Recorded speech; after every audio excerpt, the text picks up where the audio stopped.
نحمده ونصلي على رسوله الكريم أما بعد فأعوذ بالله من الشيطان الرجيم بسم الله الرحمن الرحيم وآت ذا القربى حقه والمسكين وابن السبيل ولا تبذر تبذيرا إن المبذرين كانوا إخوان الشياطين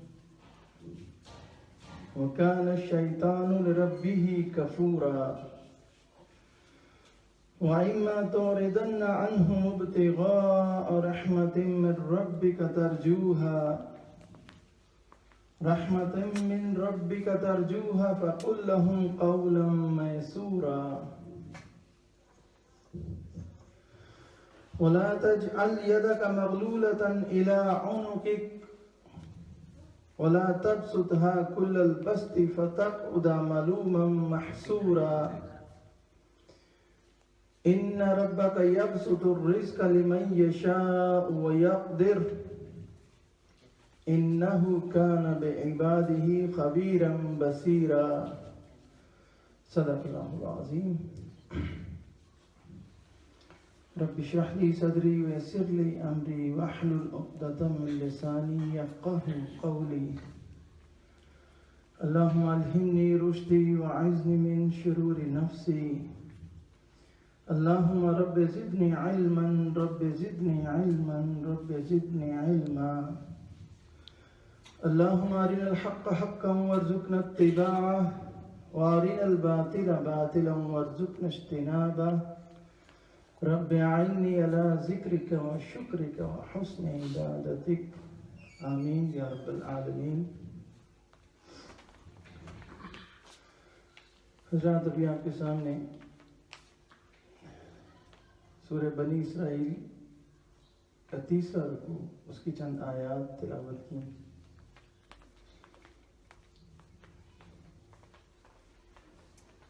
سورہ بنی اسرائیل میں اس کے تیسرے اور چوتھے رکوع میں جو اللہ سبحانہ و تعالیٰ نے احکام عشرہ 10 کمانڈمنٹس وہ 10 ہدایات جو نازل فرمائیں وہ زیر مطالعے ہیں۔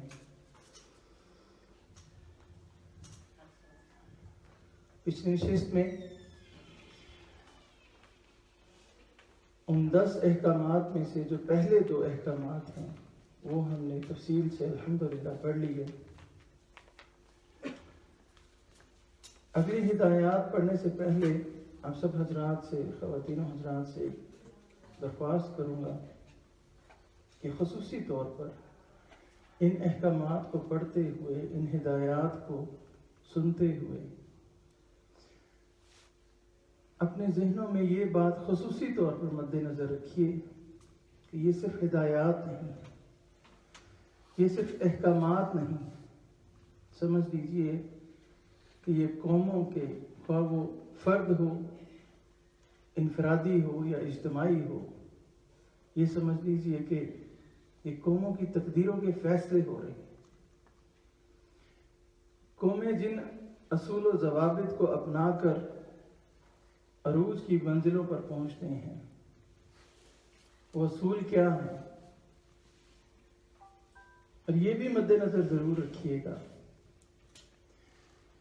کہ دنیاوی اور اخروی ترقی کے جو کچھ معیارات ہمارے ذہنوں میں بھی ہیں، کچھ معیارات یا کچھ نظریات سمجھ لیجئے کہ ہم بھی کچھ بنا کر بیٹھے، وہ کیا ہیں اور اللہ سبحانہ و تعالیٰ کا معیار کیا ہے۔ ہر حکم، ہر ہدایت کو سنتے وقت یہ ضرور اس کا موازنہ کیجئے گا، اس کا انالیسس کیجئے گا کہ ہمارا معیار کیا تھا اور اللہ کا معیار کیا ہے۔ یہ صرف ہدایات یا احکامات نہیں، جیسے کہ پہلے کہا کہ فرد کے، قوموں کے، یہ ان کی تقدیروں کے فیصلے ہیں۔ سورہ بنی اسرائیل کے پہلے 2 رکوع ذہن میں تازہ کر لیجیے، پوری ایک ہسٹری بیان کرنے کے بعد پھر یہ ہدایات آ رہی ہیں۔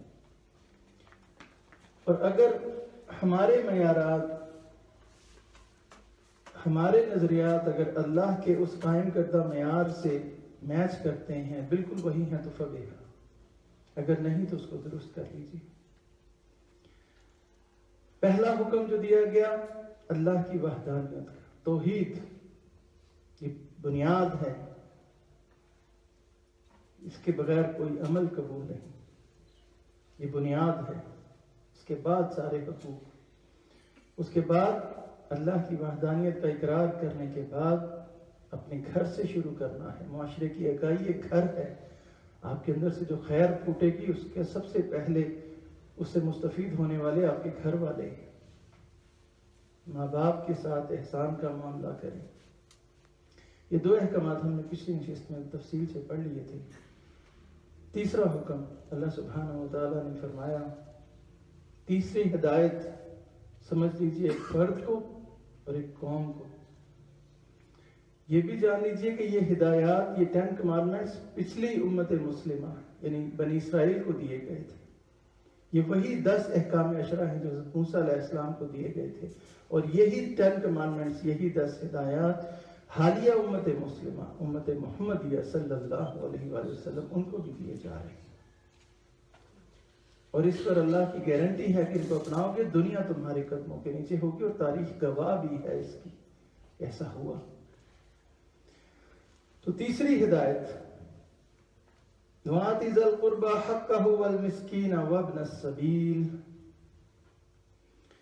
رشتہ داروں کو اس کا حق دو، مسکینوں کو ان کا حق دو، اور مسافروں کو ان کا حق دو۔ رشتہ دار کو، مسکین کو اور مسافروں کو ان کا حق دو۔ بندہ مومن جب اللہ کی وحدانیت کا اقرار کر کے اس دائرے میں جسے اسلام کہتے ہیں جب اس میں داخل ہو گیا، ممکن نہیں کہ اس کے اندر وہ یقین قلبی والا ایمان ہو، وہ تصدیق بالقلب والا ایمان ہو، اس سے عمل صالح نہ پھوٹے، ممکن نہیں۔ سورہ اثر کو پھر اپنے ذہن میں تازہ کر لیجیے۔ ایمان کا لازمی نتیجہ ہے عمل صالح، اور عمل صالح اس کی جو بنیاد ہوگی سب سے پہلے الاقرب فی الاقرب کی بنیاد پر آگے بڑھے گی۔ سب سے پہلے وہ انسان خود مستفید ہوگا اس ایمان سے، پھر اس کے گھر والے، ماں باپ، اس کے رشتہ دار، اس کی اولاد، اور پھر اپنے خاندان سے باہر نکل کر اپنے ہمسایوں میں، اپنے رشتہ داروں میں، اور اس طرح وہ نور کا جو سفر ہے وہ آہستہ آہستہ بڑھتا چلا جائے گا۔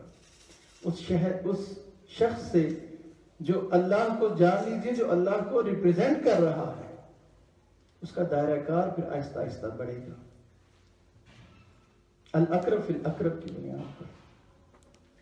یہ منزلوں سے روشناس کروایا جا رہا ہے۔ وحدانیت سے بات چلی،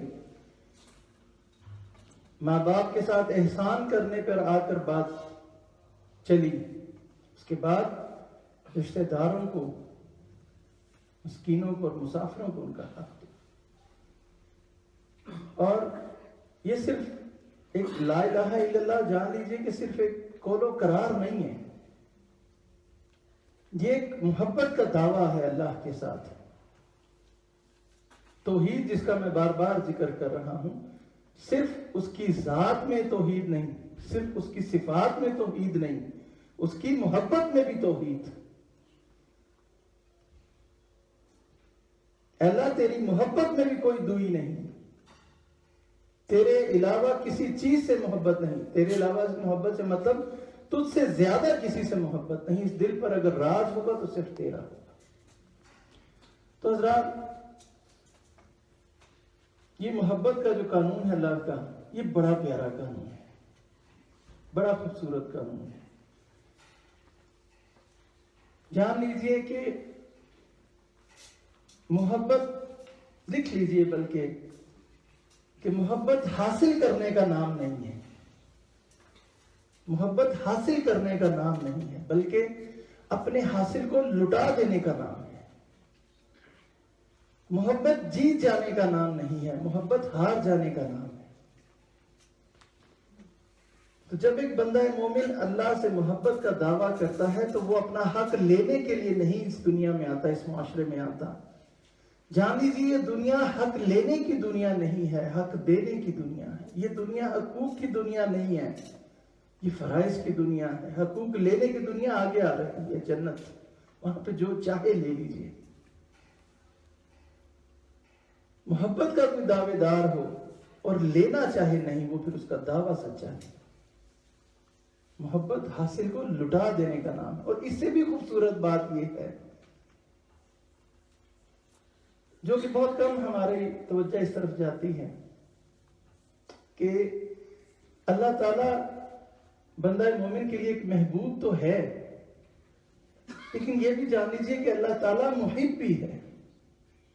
اللہ تعالیٰ بھی انسانوں سے، اپنے بندوں سے محبت کرتا ہے۔ ہم بھی اللہ کے محبوب ہیں، اللہ بیک وقت محبوب بھی ہے اور محب بھی ہے، اس کو چاہا بھی جاتا ہے اور وہ چاہتا بھی ہے۔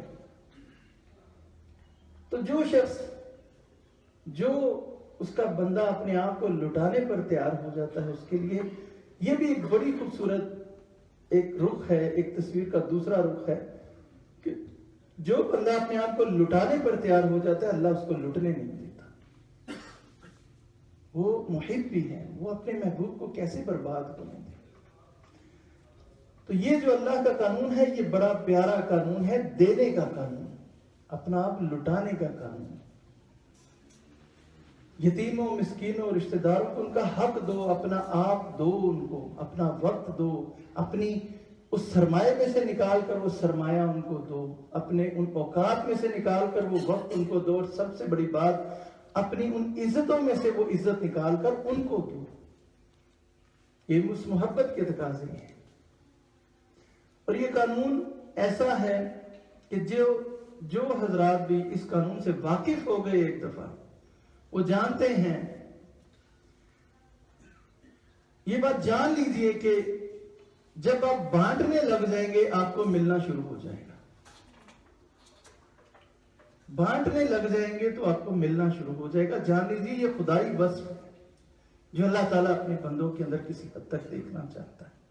اللہ بھی لٹاتا ہے، گو کہ اس کے خزانے ایسے ہیں کہ وہ ختم نہیں ہو سکتے، ان میں فرق بھی نہیں آ سکتا، لیکن کسی درجے میں یہ وصف اللہ تعالیٰ اپنے ان بندوں میں بھی دیکھنا چاہتا ہے۔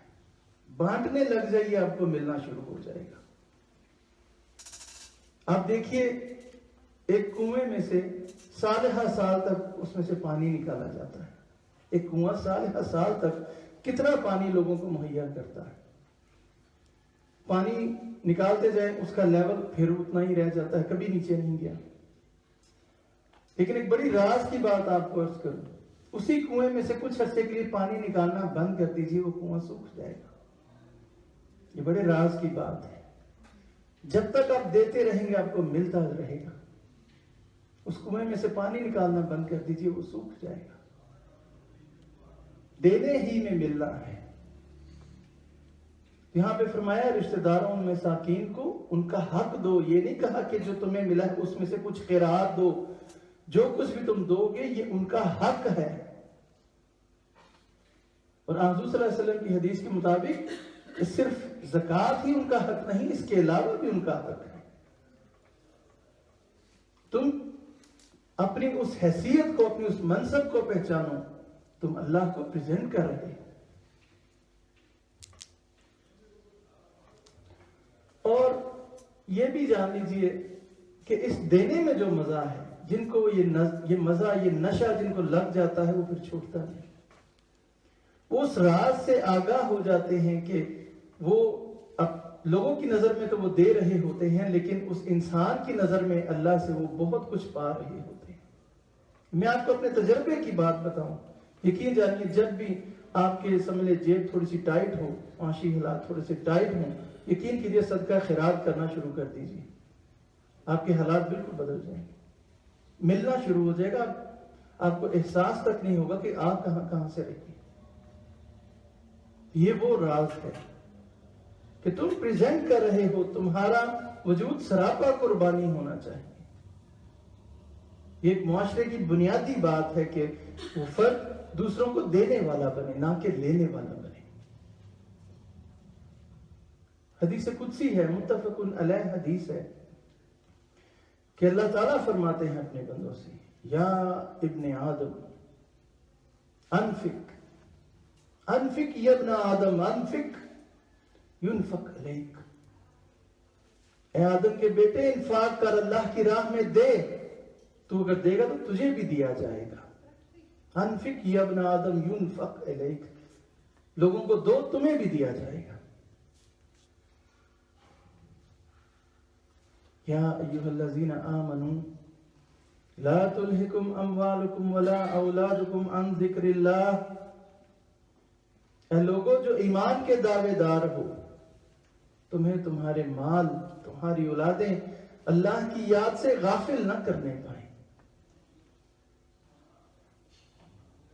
وَمَن يَفْعَلْ ذَلِكَ فَأُولَٰئِكَ هُمُ الْخَاسِرُونَ، جو بھی غافل ہو گیا سمجھ لو وہ برباد ہو گیا. انفقوا، خرچ کرو اللہ کی راہ میں. انفقوا مما رزقناکم، جو کچھ میں نے تمہیں دیا ہے اس میں سے خرچ کرو. انفقوا مما رزقناکم من قبل ان یأتی احدکم الموت، خرچ کرو اللہ کی راہ میں جو کچھ اس نے تمہیں دیا ہے اس سے پہلے کہ کہیں تمہاری موت کا وقت نہ آ جائے. فَيَقُولَ رَبِّ لَوْلَا أَخَّرْتَنِي إِلَىٰ أَجَلٍ قَرِيبٍ، اور پھر کہیں تم یہ کہتے پھرو کہ اللہ مجھے تھوڑی سی مہلت اور دے دے. فَأَصَدَّقَ وَأَكُن مِّنَ الصَّالِحِينَ، پھر میں خوب صدقہ خیرات کروں گا اور تیرے نیک بندوں میں شامل ہو جاؤں گا. میرے بندوں سن لو، وَلَن يُؤَخِّرَ اللَّهُ نَفْسًا إِذَا جَاءَ أَجَلُهَا، جس کسی انسان کی اجل کا وقت آ گیا تو پھر لمحہ بھر کے لیے وہ تاخیر اور تقدیم نہیں ہوگی، وہ لمحہ بھر کے لیے بھی آگے پیچھے نہیں ہوگا. واللہ خبیر بما تعملون، اللہ جانتا ہے جو کچھ بھی تم عمل کر رہے ہو. انفق یا ابن آدم، حضور صلی اللہ علیہ وآلہ وسلم نے فرمایا، متفق علیہ حدیث ہے، دو آدمیوں پر رشک کرنا جائز ہے. غور فرمائیے، دو آدمیوں پر رشک کرنا جائز ہے. حضور صلی اللہ علیہ وسلم فرمایا، ایک وہ شخص جس کو اللہ نے دین کا علم دیا ہو، قرآن کا علم دیا ہو اور وہ لوگوں میں پھیلائے، لوگوں میں وہ علم بانٹے. دوسرا وہ شخص جس کو اللہ نے مال دیا ہے اور وہ دونوں ہاتھوں سے اللہ کی راہ میں لٹائے. ان دو آدمیوں پر رشک کرنا جائز ہے. اب رشک اور حسد میں فرق کیا ہے یہ بھی جان لیجیے. رشک وہ خوبی ہے، وہ کسی مومن بھائی میں پائی جانے والی وہ خوبی ہے جو آپ اپنے اندر بھی پانا چاہتے ہیں، جو وہ خوبی اپنے اندر بھی ڈالنا چاہتے ہیں، اپنے اندر بھی پیدا کرنا چاہتے ہیں. کسی بھائی کے اندر کوئی خصوصیت دیکھی، کوئی نعمت دیکھی، اللہ سے دعا کیا، اللہ مجھے بھی یہ خوبی، یہ نعمت عطا فرما، یہ رشک ہے. حسد کسی مومن بھائی کے اندر وہ خوبی جو آپ اس کے اندر سے نکالنا چاہتے ہیں. یہ فرق ہے رشک اور حسد میں. تو رشک دو آدمیوں پر جائز ہے. اسماء رضی اللہ تعالیٰ عنہ روایت کرتی ہیں کہ حضور صلی اللہ علیہ وسلم فرمایا، لوگوں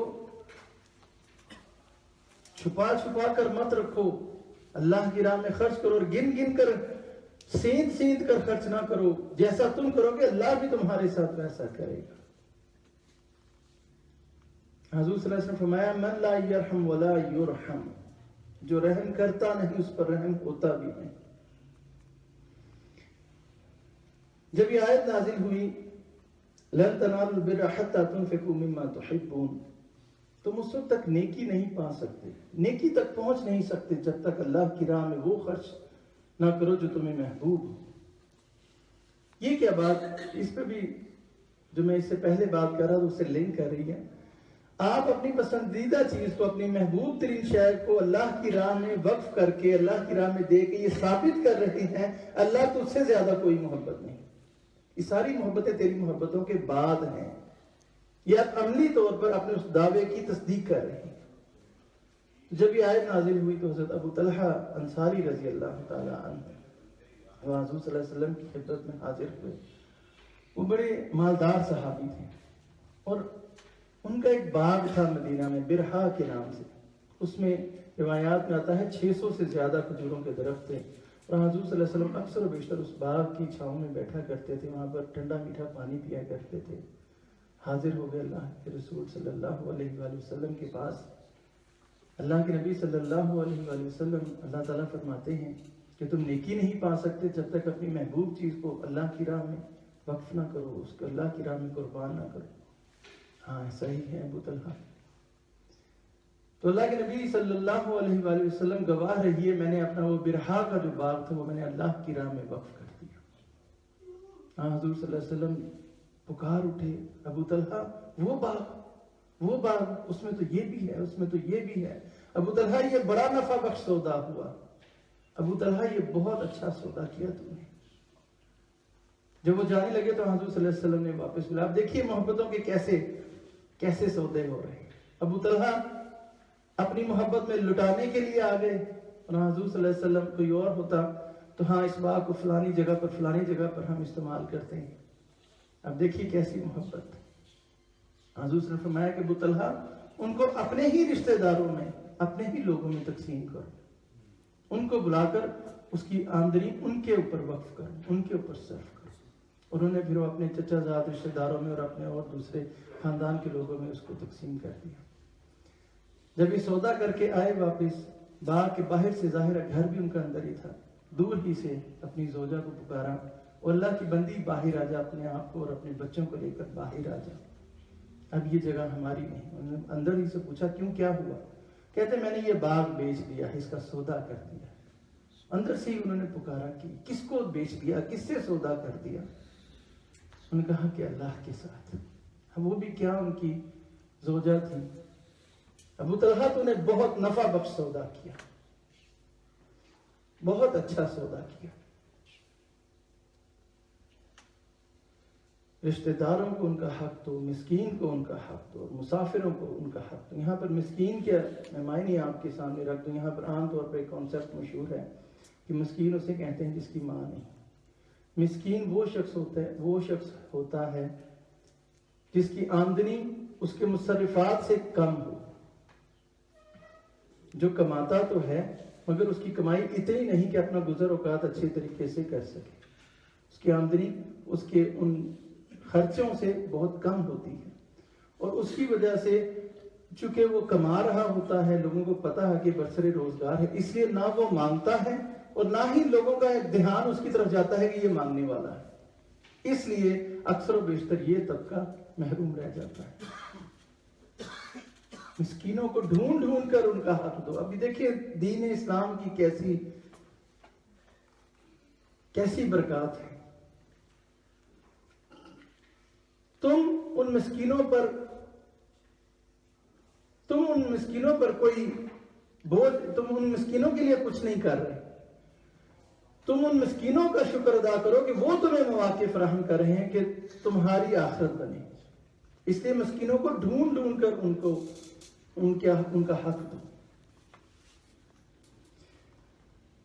اگلا حکم، چوتھا حکم، چوتھی ہدایت، وَلَا تُبَذِّرْ تَبْذِيرًا، اور فضول خرچی نہ کرنا، فضول خرچی نہ کرنا۔ ان المبذرین کانوا اخوان الشیاطین، فضول خرچ لوگ شیطان کے بھائی ہیں۔ وَكَانَ الشَّيْطَانُ لِرَبِّهِ كَفُورًا، اور وہ شیطان کون تھا؟ وَكَانَ الشَّيْطَانُ لِرَبِّهِ كَفُورًا، وہ شیطان تو اپنے رب کا ناشکرا تھا۔ فضول خرچی مت کرنا۔ اللہ تعالیٰ نے فضول خرچی کے ضمن میں 2 گناہ بیان کیے، اسراف اور تبذیر۔ اسراف کیا ہے؟ انسان کا اپنی کسی جائز ضرورت کو پورا کرنے میں ضرورت سے زیادہ خرچ کر دینا۔ شریعت نے حکم دیا تھا لیکن اس حد سے زیادہ اس پر خرچ کر دینا۔ مثلا کھانا کھانا انسان کی ضرورت ہے، لیکن ہر وقت اس کے دسترخوان پر طرح طرح کے انواع و اقسام کے خوان سجے ہوں اور یہ اس کا معمول ہو، اب یہ اسراف ہے۔ تبذیر کیا ہے؟ تبذیر اس فضول خرچی کو کہتے ہیں جس کی سرے سے کوئی حقیقی ضرورت ہے ہی نہیں، اس پر خرچ کر دینا صرف اپنی نمود و نمائش کے لیے، اپنے دکھاوے کے لیے۔ مثلا نکاح کا حکم ہے، اسلام میں نکاح بہت آسان ہے۔ اب ولیمے پر اپنی حیثیت کے مطابق خرچ کرنا یہ تو جائز ہوا، لیکن جو باقی رسومات ہیں، جہیز کا معاملہ ہے، یہ سب تبذیر ہے۔ اور یہاں پر کتنی شدید وعید نازل ہوئی ہے کہ یہ مبذرین، تبذیر کرنے والے، یہ تو شیطان کے بھائی ہیں۔ ڈاکٹر صاحب رحمہ اللہ ان آیات کی بڑی خوبصورت تفسیر کرتے ہیں. ڈاکٹر صاحب کے بقول وہ فرماتے ہیں کہ سورہ مائدہ کی آیت نمبر 91 میں فرمایا گیا کہ شیطان تو یہ چاہتا ہے کہ مومنوں کے درمیان بغض اور عداوت ڈالے شراب اور جوے کے ذریعے سے. یعنی شراب اور جوا اس کے دو ہتھیار ہیں، اور ایجنڈا کیا ہے؟ مسلمانوں کے درمیان عداوت بغض ڈالنا. اور یہاں پر مبذرین کو شیطان کا بھائی کہا. اس کا مطلب ہوا کہ شیطان، یہ جو مبذرین ہیں، یہ بھی مسلمانوں کے درمیان بغض اور عداوت ڈالنے کے اس ایجنڈے پر شیطان کے ساتھ ساتھ ہے. وہ کس طرح؟ اس کی وہ مثال دیتے ہیں بڑی خوبصورت. کہتے ہیں فرض کیجئے ایک سیٹھ صاحب ہیں، ایک سرمایہ دار ایک انسان ہے، اس کے گھر اس کی بیٹی کی شادی، اور اب اس شادی پر وہ سارا کچھ ہے، وہ دھوم دھڑکا، وہ اسراف، وہ تبذیر، 7 دن پر مشتمل ایک فنکشن ہے. اور اسی سیٹھ صاحب کے گھر میں ان کا کوئی ملازم بھی ہے، کوئی اس کا ڈرائیور بھی ہے، کوئی اس کا مالی بھی ہے. اس کی بیٹی بھی گھر میں صرف اس وجہ سے اس کی شادی نہیں ہو پا رہی کہ اس کے پاس پیسے نہیں. اب بتائیں اس ملازم اور اس سیٹھ صاحب کے درمیان کیا محبت آئے گی؟ وہ جب ان کہہ لیں کہ وہ اس فضول خرچیوں کو دیکھے گا تو اس کا تو دل ابلے گا، وہ تو کھولے گا اس کا اندر. ڈاکٹر صاحب فرماتے ہیں کہ اس کا اگر بس چلے تو وہ اپنے اس مالی کا پیٹ پھاڑ کر وہ ذرائع حاصل کرے، وہ وسائل حاصل کرے. تو یہ مبذرین اپنی اس فضول خرچی سے لوگوں میں، مسلمانوں میں یہ بگاڑ پیدا کرتے ہیں، نفرت پیدا کرتے ہیں. طبقاتی سسٹم، ناجائز طبقاتی سسٹم وجود میں آتا ہے. دوسرا رخ یہ بھی ہے کہ فرض کیجئے کسی کو اللہ نے جائز ذرائع سے بہت دیا ہے اور اللہ تعالیٰ دیتا ہے. یہ غلط فہمی ہے کہ جائز ذرائع سے صرف روٹی ہی پوری ہوتی ہے. یہ بالکل اللہ کی رحمت کو محدود کر دینے والی بات ہے. بلا شبہ اللہ تعالیٰ جائز ذرائع سے کمانے والوں کو بھی بے تحاشا دیتا ہے. اب فرض کیجئے وہ اسراف اور تبذیر اپنے جو بھی اس کے گھر میں فرض کیجئے ایک فنکشن ہے، بہرحال طبقے کا اسٹیٹس کا فرق تو رہے گا، تب بھی اس کے ملازموں میں وہ بغض و دعوت آئے گی. تو کیا کیا جائے کہ وہ بغاوت محبت میں بدلے؟ اس چوتھے حکم کو تیسرے حکم کے ساتھ ملا کر پڑھیے. مسکینوں کو، رشتہ داروں کو ان کا حق دو. اگر اللہ نے کروڑوں دیے ہیں اپنی اس بیٹی کی شادی پر لگانے کے لیے، تو اپنے ملازم کی بیٹی کو دینے کے لیے کا 1-2 لاکھ بھی نہیں. وہ تیسرا حکم پورا کرے، اس اپنے ملازم کے ساتھ کندھے کے ساتھ کندھا ملا کر کھڑا ہو، اس کی ضرورتیں پوری کرے. تو آپ خود سوچئے، کیا وہ ملازم اپنے مالک کے لیے جان لٹانے پر تیار نہیں ہوگا؟ بھاگ بھاگ کر اس کے لیے کام کرنے پر تیار نہیں ہوگا؟ جھولیاں اٹھا اٹھا کر اپنے مالک کے رزق کی فراخی کے لیے دعا نہیں کرے گا؟ یہ ہے وہ سرمایہ جس کی ضرورت ہے، جس میں خیر کی خیر ہے. اللہ اپنے دین میں سوچئے کہ اللہ کا جو بنایا ہوا جو نظام ہے، اللہ کی جو ہدایت کا بنایا ہوا جو نظام ہے، اس میں کتنی چھوٹی چھوٹی باتوں کا خیال رکھا گیا ہے. معاشرے میں تم نے ایسے رہنا ہے کہ لوگوں کے درمیان، لوگوں کے جذبات و احساسات کا تم نے دھیان رکھنا ہے. آپ وہ ہدایات پڑھیے حضور صلی اللہ علیہ وسلم کی. ہماری حالت اس اندھے بیکاری کی جس طرح ہے، جس کے کشکول میں کوہ نور ہیرا پڑا ہے اور اسے پتہ ہی نہیں، وہ تو اسے کانچ کا ٹکڑا سمجھتا ہے. حضور صلی اللہ علیہ وسلم فرمایا کہ تم اپنے گھر اگر پھل لے کر آؤ تو اپنے ہمسائے کو بھی دو. اگر نہیں دے سکتے، یہ حوصلہ نہیں ہے، تو چھلکے باہر مت پھینکنا، اس کا دل برا نہ ہو. گوشت پکاؤ تو شوربے کو تھوڑا سا پتلا کر لو، زیادہ کر لو، اس کو بھی بھجواؤ. ایک صاحب غیر مسلم تھے، انہوں نے اسلام قبول کر لیا. ان سے پوچھا گیا کہ آپ نے کیا وجہ بنی آپ کے اسلام قبول کرنے کی؟ انہوں نے کہا صرف ایک واقعہ، میں نے حضور صلی اللہ علیہ وسلم کی سیرت کا صرف ایک واقعہ پڑھا، میں مسلمان ہو گیا. ایک صاحب حضور صلی اللہ علیہ وسلم کی محفل میں آئے اور کہا کہ حضور صلی اللہ علیہ وسلم، اب یہ سنیے اس واقعے کو، اور خدا کی قسم اس نظام کی، اس اللہ کے دی ہوئی ہدایت کی قدر جانیے. ایک صاحب حضور صلی اللہ علیہ وسلم کے پاس آئے اور کہا کہ حضور صلی اللہ علیہ وسلم، میرا بیٹا کچھ دنوں سے، کچھ عرصے سے مل نہیں رہا، دعا کیجیے کہ وہ مل جائے. اتنے میں اس مجلس میں ایک اور صاحب بھی تھے جو ان کے بیٹے کو جانتے تھے. انہوں نے فوراً کہا کہ میں نے فلاں کے باغ میں تمہارے بیٹے کو دوسرے بچوں کے ساتھ کھیلتے ہوئے دیکھا. اب وہ شخص بھاگے اپنے بیٹے کو لینے کے لیے. حضور صلی اللہ علیہ وسلم نے کہا کہ اس کو واپس بلاؤ.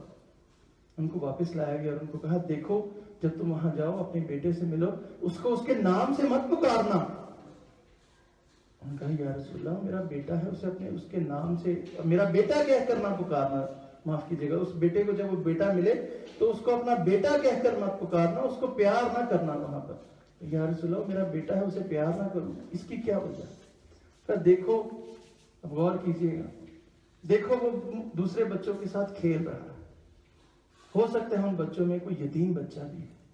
جب تم اسے میرا بیٹا کہہ کر اس کو گلے سے لگاؤ گے, اس کا جو یتیم بچہ ہوگا جس کا باپ نہیں, جس نے عرصہ ہوا ایسا پیار دیکھا نہیں, اس کے دل کا کیا حال ہوگا, کیا عالم ہوگا. اس کو اس کے نام سے پکارنا, ہاں گھر آ کے اپنا شوق پورا کرنا, خوب پیار کرنا.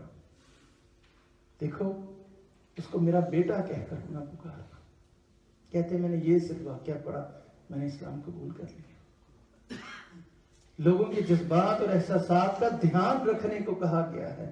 اور دیکھیے یہ جو فیصلے ہیں, یہ جو ہدایات ہیں, امتوں کی, قوموں کی تقدیروں کے معاملے ہیں. یہ ان قوموں کی خصوصیات بتائی جا رہی ہیں جنہوں نے دنیا پر راج کرنا ہے. لوگوں کے جذبات کے احساس نہیں کرو گے, ناجائز طبقاتی سسٹم اگر بن جائے گا تو پھر اس انقلاب, وہ جو فرانس کا جو انقلاب ہے, اس کو ذرا تھوڑی دیر کے لیے ذہن میں لے آئیے. وہاں پر بھی ایسا ہی ہوا, دو طبقے صرف رہ گئے, ایک بہت امیر اور ایک بہت غریب. امیر بے انتہا امیر اور غریب اتنے غریب کہ ان کے لیے کھانے کے لیے بھی کچھ نہیں. پھر جب وہ نفرت جب وہ حد سے بڑی ہے, اور وہ جو لوگ پھر وہ جو غریب لوگ تھے وہ سڑکوں پر جب آئے ہیں, انہوں نے چن چن کر پھر ان امراء کو قتل کیا. اور جانتے ہیں ان کے قتل کرنے کا کرائٹیریا کیا تھا؟ وہ لوگوں کے ہاتھ دیکھتے, ہاتھ کیوں چیک کرتے, جس کے ہاتھ ان کو نرم محسوس ہوتے اسی وقت اس کی گردن اتارتے کہ اس نے کوئی جفا کشی کا کام کیا ہی نہیں, اس نے تو بڑی آسان زندگی گزاری ہے. ہاتھ دیکھتے, جس کا ہاتھ وہ نرم محسوس کرتے اس کو مار دیتے. پھر یہی طبقے, یہی پھر وہ انقلاب معاشرے میں آئیں گے.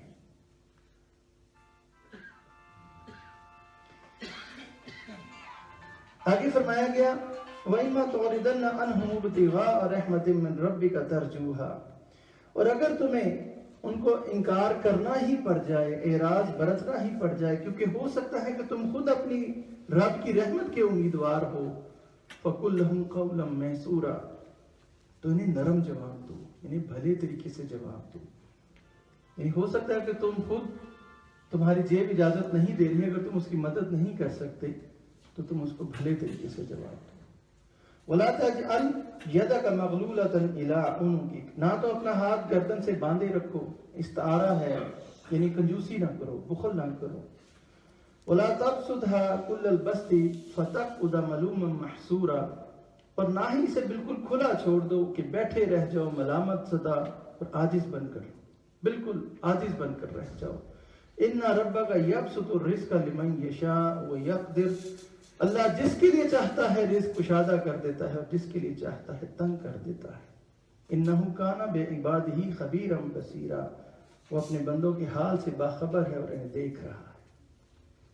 اب ان تین آیات میں تین چیزیں اللہ نے بیان فرمائی.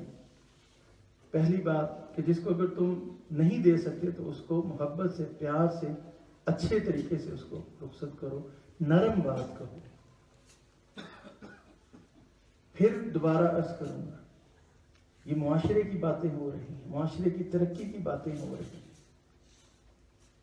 اور ہم کس مقام پر کھڑے ہیں. ایک چھوٹی سی مثال آپ کے سامنے رکھ دیتا ہوں. کچھ عرصہ پہلے ایک جمعے کی نماز پڑھنے کا اتفاق ہوا, کافی بڑی مسجد ہے.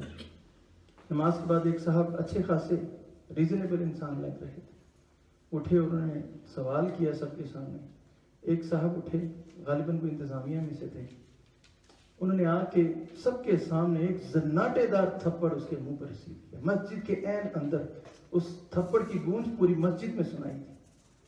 وہ جانتے تھے اس شخص کو کہ وہ جھوٹ بول رہا تھا, اور اس کو کہا کہ فراڈ کرتے, وہ غلط ہوگا انسان, میں یہ نہیں کہہ رہا, مگر عین مسجد کے اندر جہاں پر دنیاوی بات کرنا بھی حرام, اگر مدد نہیں کر سکتے ان کو نرم جواب دو. دوسری بات، بخل نہ کرو اور جوش میں آ کر سب کچھ لٹا ہی نہ دو، اعتدال سے کام لو۔ جان لیجئے کہ دین کی ساری تعلیمات صرف یہی ہیں، اعتدال قائم کرنے پر۔ میں خود بھی ایک عرصے تک یہی سمجھتا رہا کہ دین تو شدت کا نام ہے۔ سیرت کو پڑھیے، دین سارے کا سارا اعتدال کا نام ہے۔ اب جا کے احساس ہوتا ہے کہ شدت یہ کوئی پازیٹیو چیز نہیں، یہ نیگیٹو چیز ہے۔ شدت اگر اپنی حد سے بڑی ہوئی ہے تو وہ خوبی نہیں، وہ خامی ہے۔ اعتدال قائم کرو، اعتدال۔ جو شخص اپنے اندر آمادگی نہیں پاتے لوگوں کو دینے کے لیے، تو بھائی اپنی منطقوں کو، اپنی عقلوں کو تھوڑی دیر کے لیے سائڈ پر رکھ دو، دے دو۔ اللہ نے اتنا دیا ہے، کچھ نہ کچھ اسے دے دو۔ یہ منطقیں، یہ عقلیں ہر جگہ پہ کام نہیں آتی، اور محبتوں میں تو بالکل کام نہیں آتی۔ محبتوں میں تو عقل کو شامل کرنا شرک کے مترادف ہے۔ دے دو ان کو۔ اور جو لوگ دینے والے ہیں، کبھی بھی اپنے دل میں یہ مت سوچیے گا کہ ہم ان لوگوں کو دے کر، غربا کو دے کر ہم ان کے حالات بدل دیں گے۔ آپ دیکھیے کتنی این جی اوز ہیں، کتنے ادارے ہیں کام کرنے والے، کیا غربت ختم ہو گئی؟ یہ طبقاتی سسٹم اللہ کا بنایا ہوا ہے، یہ تو اللہ ہم سے امتحان لے رہا ہے۔ ان کی حالتیں نہیں بدلنی، وہ ایسے ہی رہیں گے، اللہ نے ان کو ایسا ہی بنایا ہے۔ اگر کوئی اللہ کے نام پر دھوکہ دے رہا ہے تو وقتی طور پر کبھی کبھی دھوکہ کھا لیں۔ وہ دراصل ہمیں دھوکہ دے نہیں رہا، ہم اللہ کے نام پر دھوکہ کھا رہے ہیں۔ کس کے نام پر دے رہا ہے دھوکہ؟ اللہ کے نام پر۔ ذہن نصیب اللہ کے نام پر دھوکہ کھا لیتے ہیں۔ یہ اپنی ان منطقوں کو ہر جگہ پہ اپلائی مت کیجیے۔ اللہ کو کیا نہیں پتا؟ فرض کیجئے چلے ہمیں تو وہ دھوکہ دے سکتا ہے کہ اللہ کو کوئی دھوکہ نہیں دے سکتا، مگر اللہ بھی تو اس کو دے رہا ہے۔ اور جو اس راز سے واقف ہو چکے ہیں وہ اپنا اور اپنے بچوں کا بھی حق دوسروں کو مت لٹا دیں۔ تیسری بات، ان ربک یبسط الرزق لمن یشاء ویقدر۔ اللہ جس کو چاہتا ہے بے حساب رزق دیتا ہے، جس کا چاہتا ہے روک لیتا ہے۔ ایک بات اچھی طرح سے جان لیجیے، رزق ان غیبی امور میں سے ہے جس کا کلی اختیار اللہ نے اپنے ہاتھ میں رکھا ہے۔ کس کو دینا ہے، کس کو نہیں دینا، کتنا دینا ہے، کتنا نہیں دینا، اس کا کیا کرائیٹیریا ہے، کیا فارمولا ہے، اچھی طرح سے جانے اللہ نے ہمیں نہیں بتایا۔ That's it۔ یہ سارے کا سارا جو بھی فارمولا ہے، جو کلیہ ہے، وہ اللہ نے اپنے پاس رکھا ہے، اللہ نے کسی کو نہیں بتایا۔ جب وہ کسی کو ارادہ کرتا ہے دینے کا، پھر وہ اسباب نہیں دیکھتا۔ اور یہ بھی جان لیجئے کہ ہدایت ہم نے خود کمانی ہے، اپنے ہاتھوں سے کمانی ہے۔ چونکہ وہ ہم نے خود کمانی ہے، اللہ نے اس کا کوئی گوشہ نہیں چھوڑا، ہر چیز ہمیں دے دی۔ وَتَرْزُقُ مَن تَشَاءُ بِغَيْرِ حِسَاب، جس کو میں چاہوں بے حساب رزق دوں۔ ہدایت ہم نے کمانی ہے، اس لیے چونکہ وہ ہمارے کسب پر، ہم نے اپنے کسب سے کمانی ہے، اس لیے اللہ نے اس کا کوئی گوشہ نہیں چھوڑا، ہر چیز ہمیں بتا دی۔ رزق ہمارے اختیار میں نہیں، اس لیے اللہ نے اس کا کچھ نہیں بتایا۔ یہ اللہ کا ہم پہ احسان ہے۔ اگر وہ بتا دیتا تو سوچئے، ہم ابھی نہیں بتایا تو ہم کس راستے پر چل رہی ہیں، اگر وہ بتا دیتا تو پھر کون اللہ کی راہ کی طرف۔ اللہ جس کے لیے چاہتا ہے بے حساب رزق اس کو دے دیتا ہے، جس کو چاہتا ہے روک دیتا ہے۔ وہ اپنے بندوں کے حال سے باخبر ہے۔ یہ بھی جان لیجئے کہ یہ جو طبقاتی سسٹم ہے یہ اللہ کے بنائے ہوئے ہیں، ہم انہیں بدل نہیں سکتے۔ اگر یہ نہ ہو، سارے عمراء ہی ہوں، سارے بادشاہ ہی ہوں، ڈاکٹر صاحب فرمایا کرتے تھے میں بھی رانی تو بھی رانی، کون بھرے گا پانی؟ اگر سب عمراء ہی ہوں تو دنیا کا نظام نہیں چل سکتا۔ یہ جان لیجئے کہ اگر یہ چھوٹے نہ ہوں تو ان بڑوں کو بڑا بھی کوئی نہ مانے۔ تو یہ اللہ کے ہاتھ میں ہے، یہ رزق کا کلیہ سمجھ لیجیے۔ آگے 5واں حکم فرمایا، وَلَا تَقْتُلُوا أَوْلَادَكُمْ خَشْيَةَ إِمْلَاقٍ، اپنی اولاد کو مفلسی کے اندیشے سے قتل مت کرنا، اپنی اولاد کو مفلسی کے ڈر سے قتل مت کرنا۔ اب یہاں پر پہلے حضور صلی اللہ علیہ وآلہ وسلم کی عظمت ملاحظہ کیجیے۔ اگر آج انسان شعور کے اس سٹیج پر پہنچ چکا ہے جہاں پر اولاد کو قتل کرنا ایک بہت بڑا گناہ اور نہ جانے کیا کیا کچھ سمجھا جاتا ہے، سوچئے انسان ہر وقت ایسے نہیں تھا۔ حضور صلی اللہ علیہ وسلم کی ذات کو ملاحظہ کیجئے، کس معاشرے میں بھیجے گئے تھے جہاں پر اولاد کو قتل کرنا باعث فخر کام سمجھا جاتا تھا۔ اس معاشرے کی طرف بھیجے گئے اور اس معاشرے کو بدل کر رکھ دیا بے اختیار۔ یہی وجہ ہے کہ آج اپنا جی جان خوشی سے لٹا دینے پر دل کرتا ہے۔ صحابہ کرام ایسی تو نہیں، ان کی زبانوں سے ہر وقت ہر دوسرا فکرہ یہی نکلتا تھا، فدا امی و ابی، میرے ماں باپ آپ پر قربان۔ یہ ان کی عظمت ہے کہ اس معاشرے کو بدلا جہاں پر خصوصاً بیٹی کو کبھی فاقوں کے لیے، کبھی عزت اور غیرت کے نام پر، کبھی حمیت کے نام پر قتل کیا جاتا تھا۔ وَإِذَا الْمَوْءُودَةُ سُئِلَتْ، زندہ گاڑی جانے والی لڑکی سے پوچھا جائے گا بِأَيِّ ذَنْبٍ قُتِلَتْ، کہ تجھے کس جرم میں قتل کیا گیا۔ ایک صاحب آیا حضور صلی اللہ علیہ وآلہ وسلم کے پاس اور کہا کہ یا رسول اللہ صلی اللہ علیہ وسلم، میں اسلام قبول کرنا چاہتا ہوں لیکن پہلے میرے ذرا گناہ سن لیجیے اور پھر بتائیے گا کیا میرے گناہ وہ معاف ہو جائیں گے۔ کہتے ہیں میرے گھر بیٹی کی پیدائش میں میں بڑا سخت پریشان ہوا، اداس ہوا، غصے سے بھر گیا۔ اسی وقت میں نے اس کو مارنا چاہا لیکن میری بیوی درمیان میں آ گئی۔ بہرحال وقت گزرتا گیا اور میرا غصہ کبھی ٹھنڈا نہیں ہوا۔ ایک وقت آیا کہ میں جب گھر آتا تھا تو میری بیٹی جیسے جیسے بڑی ہوتی چلی گئی، وہ مجھے محبت سے دیکھتی تھی لیکن میرے غصے کی وجہ سے میرے پاس آنے سے کتراتی تھی۔ ایک وقت آیا میں نے پکا ارادہ کر لیا کہ آج میں اس مصیبت سے جان چھڑا لوں گا۔ میں ایک دن دوپہر کو گھر آیا اور میں نے کہا کہ میری بیٹی کو تیار کرو، اس کو نہلا دھلا کر تیار کرو، آدمی سے سیر کروانے لے کے جاؤں گا۔ ماں بیٹی کی تو عید ہو گئی، اس نے جلدی جلدی سے تیار کیا اور میرے ساتھ بھیج دیا۔ میری بیٹی بڑی خوشی سے بار بار مجھے کہے میرے ابا جان، میرے ابا جان، خوش تھی بہت۔ کہتے میں اپنے مطلوبہ اس مقام پر پہنچ گیا، کندھا کنواں تھا، اس کی منڈیر پر میں نے اسے کھڑا کیا اور جیسے ہی اس نے باہیں میری طرف بڑھائی میں نے اس کو اس اندھے کنویں میں دھکا دے دیا۔ اس کے جو آخری الفاظ میرے کانوں میں گونج رہے تھے، میرے ابا جان، میرے ابا جان، اور بالآخر اس کی آوازیں ختم ہو گئی۔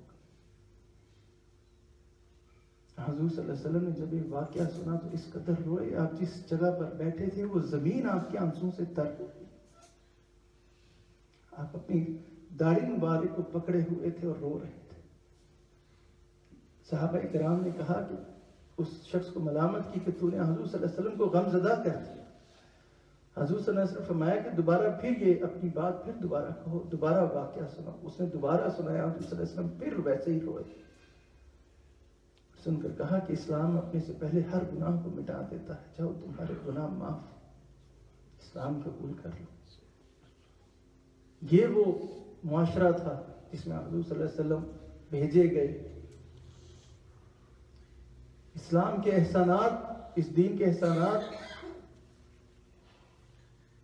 اس عورت کو کہاں سے کہاں پہنچا دیا، کسی ماں کے روپ میں، کبھی بہن کے روپ میں، کبھی بیٹی کے روپ میں۔ بیٹے کو اگر نعمت کہا تو بیٹی کو رحمت کہا۔ سورہ زخرف میں بڑی عجیب آیت ہے کہ جب ان کافروں کو ذکر کرتے ہوئے کہا کہ جب انہیں بیٹی کی پیدائش کی خبر دی جاتی ہے، خوشخبری دی جاتی ہے تو ان کے چہرے سیاہ پڑ جاتے ہیں۔ غور کیجیے، اللہ تعالیٰ نے بیٹی کی پیدائش کو خوشخبری کہا کہ جب انہیں بیٹی کی پیدائش کی خوشخبری دی جاتی ہے تو ان کے چہرے سیاہ پڑ جاتے ہیں۔ بیٹے کو اگر نعمت کہا تو بیٹی کو رحمت کہا۔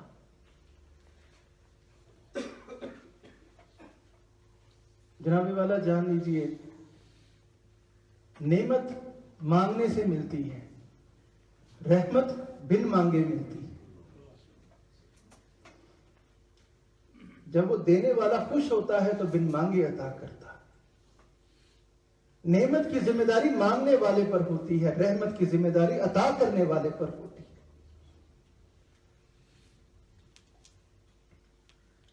نعمت کے بارے میں سوال ہوگا کہ تو نے اس کو کیسے برتا، بتا تو نے اس نعمت کا کیا کیا۔ رحمت کے بارے میں سوال نہیں ہوگا، اس کے لیے تو صرف اور صرف جزا ہے۔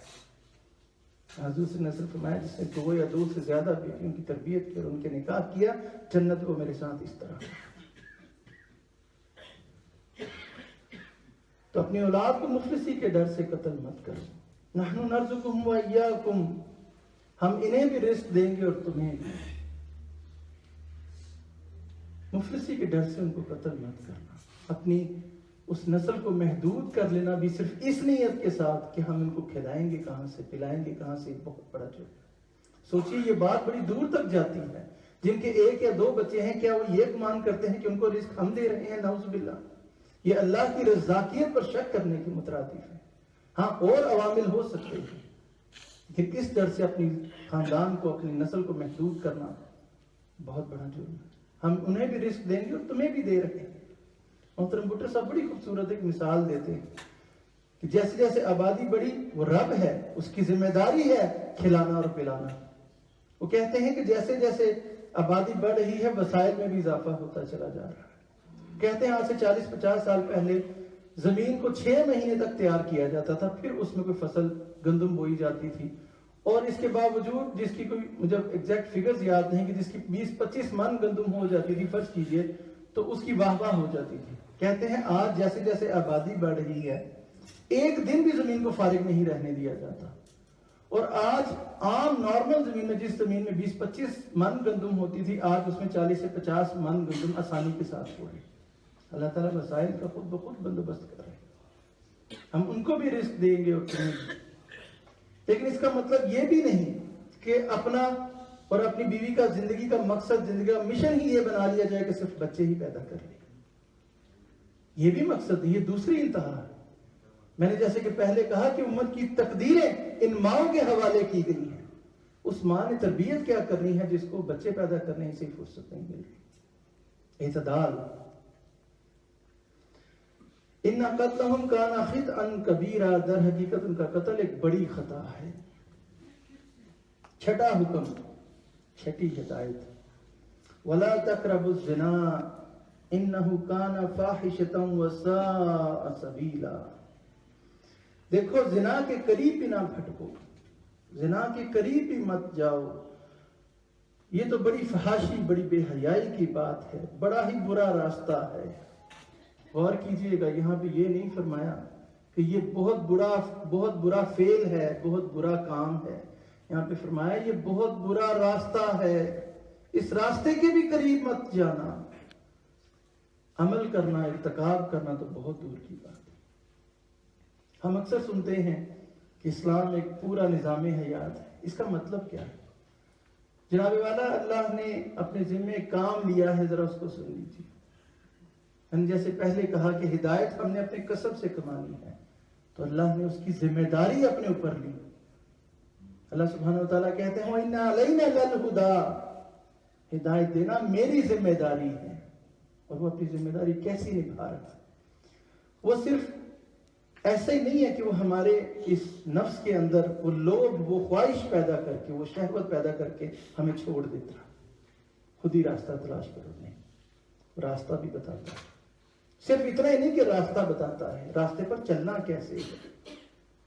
صرف اتنا ہی نہیں، ان راستے کی رکاوٹوں سے بچنا کیسے، اس چیز کو کہتے ہیں نظام حیات۔ آج کے دور میں کوئی صرف قانون بتا دے تو بڑی غنیمت ہے، یہ دین ہمیں اس راستے پر چلنا کس طرح ہے، یہ سارا پورا نظام بتاتا ہے۔ صرف اسی ایک حکم کو لے لیجیے، زنا کے بارے میں کہا کہ بہت برا فعل ہے۔ اب زنا تک پہنچنے سے پہلے ایسے کئی بیریئرز لگاتا ہے یہ دین کہ اس تک پہنچنے تک بہت مشکل سفر کر، بہت مشکل بنا دیا جاتا ہے۔ صرف ہر اس راستے کو اللہ تعالیٰ روک دیتا ہے جو اس زنا کی طرف لے کر جاتا ہے۔ وہ مثبت تدابیر اختیار کرتا ہے کہ کوئی اس راستے کی طرف جا بھی نہ سکے۔ مثلا سب سے پہلے، اب یہ اس حکم کو اپنے ذہن میں رکھیے، سب سے پہلے نکاح کو انتہائی آسان کر دیا۔ آج اگر نکاح مشکل ہے تو یہ ہمارے معاشرے کی خرابیوں کی وجہ سے ہے، دین کی وجہ سے نہیں۔ نکاح کو انتہائی آسان کر دیا، بیٹی والوں پر ایک دھیلے کا خرچہ نہیں۔ اگر جائز راستہ موجود ہے تو ناجائز میں کوئی کیوں منہ مارے گا؟ مرد اور عورت کے آزادانہ اختلاط کو بین کر دیا، روک دیا گیا۔ حضور صلی اللہ علیہ وسلم فرمایا اگر تنہائی میں ایک نامحرم مرد اور عورت ملتے ہیں تو تیسرا لازماً ان کے ساتھ شیطان ہوتا ہے۔ ہر اس چیز کو روک دیا گیا جو جنسی جذبات کو ابھارنے والی ہے، شراب، منشیات، اس کو بالکل روک دیا گیا، اس کے راستے بند کر دیے۔ عورت کے لیے پردے کا حکم، عورت اور مرد کے لیے پردے کا حکم دیا گیا۔ جس طرح عورت کو پردے کا حکم دیا گیا، مرد کو بھی اپنا پورا سطر چھپانے کا حکم دیا گیا۔ یہ بھی اسی طرح ضروری ہے جس طرح عورت کو پردے کے لیے کہا گیا۔ اور عورت کو پردے کا حکم دینے سے پہلے مردوں کو پہلے حکم دیا گیا کہ اپنی نظریں نیچی رکھو، تمہیں دیکھ کر پتا چلنا چاہیے کہ اللہ کا ماننے والا ہے، اپنی نظریں نیچی رکھو۔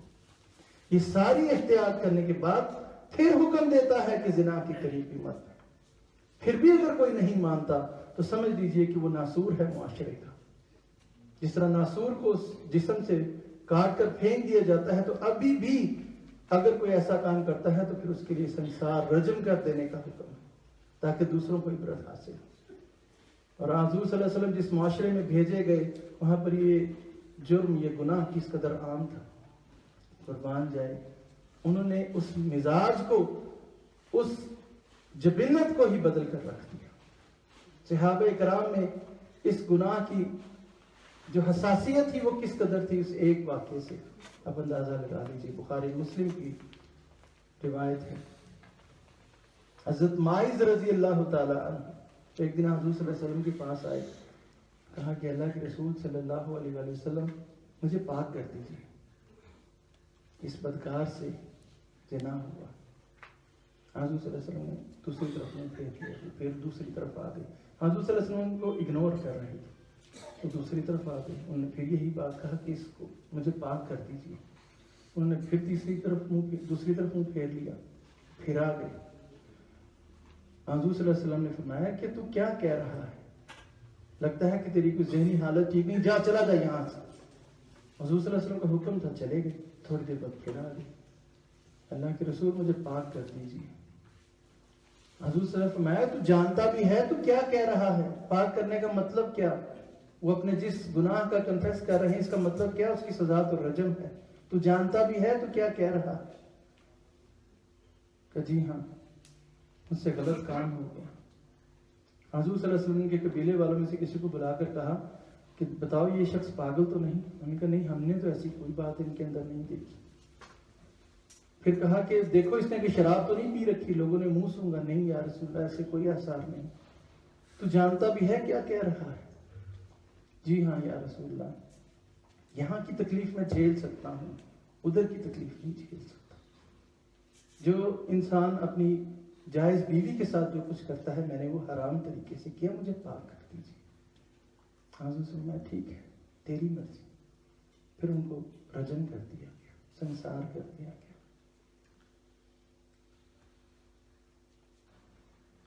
جب سنسار کر دینے کے بعد ان کی نماز جنازہ پڑھائی، حضور صلی اللہ علیہ وسلم نے ان کو دفن کر دیا گیا۔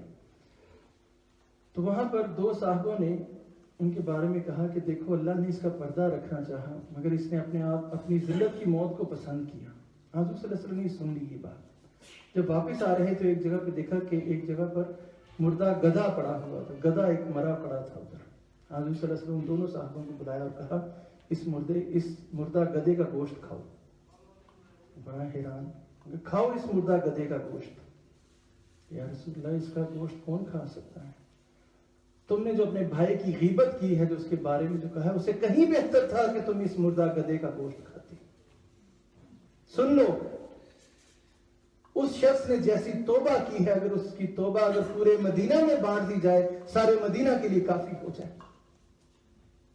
قسم ہے اس ذات کی جس کے قبضے میں محمد کی جان ہے، میں اس کو جنت کی نہروں میں ڈبکیاں لگاتے ہوئے دیکھ رہا۔ یا رسول اللہ مجھے پاک کر دیجیے۔ حضرت بریدہ رضی اللہ تعالی عنہ سے روایت ہے کہ حضور صلی اللہ علیہ وسلم نے فرمایا کہ جس بندے کو مجاہد کے پیچھے، مومن کے پیچھے اس کے گھر والوں پر نگہبان بنایا جائے اور اس میں خیانت کرے، تو اللہ تعالیٰ اس شخص کو قیامت کے دن کھڑا کرے گا اور اسے کہے گا کہ جس کی خیانت کی گئی اس کو کہے گا کہ اس کی ساری نیکیاں لے لو۔ پھر یہ فرمانے کے بعد حضور صلی اللہ علیہ وسلم نے صحابہ کرام کی طرف منہ کیا اور کہا کہ بتاؤ وہ شخص اس کے